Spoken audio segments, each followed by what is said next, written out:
KPIX 5 News demanding answers about this video. Drug addicts openly shooting up inside a BART station.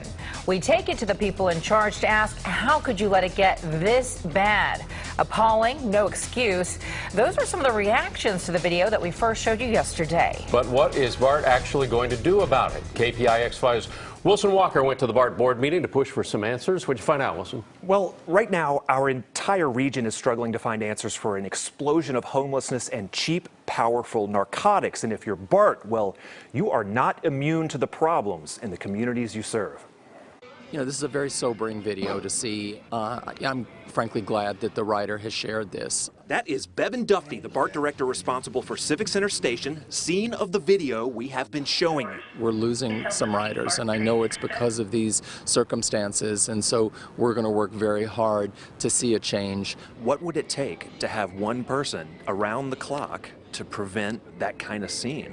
Well, obviously staffing. This is Lieutenant Gil Lopez, the BART police officer who oversees patrols in San Francisco's 4 downtown stations. Here in downtown specifically, we have our beat structures are essentially 2 officers for 2 stations. Now Lopez, like BART management, says there simply are not enough officers right now to manage the flood of challenges produced by homelessness and drugs, 2 disasters unfolding on parallel tracks just above these stations. It's too widespread. Like I say, the officers here, they're busy every day. Nearby shelter resident Maurice Benton says he has watched the situation deteriorate as officers race from one problem to the next, meaning some stations are often left completely unguarded.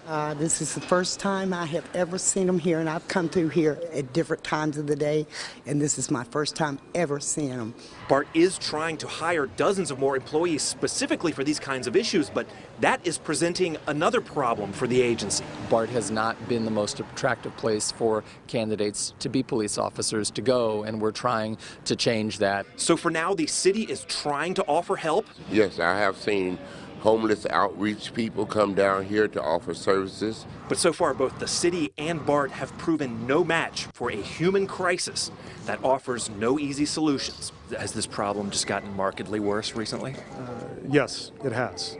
I know that riders want to see more visible presence that is a deterrent, and you know, I just want people to know that this is a high priority to us as BART and to me as a director that is responsible for this station.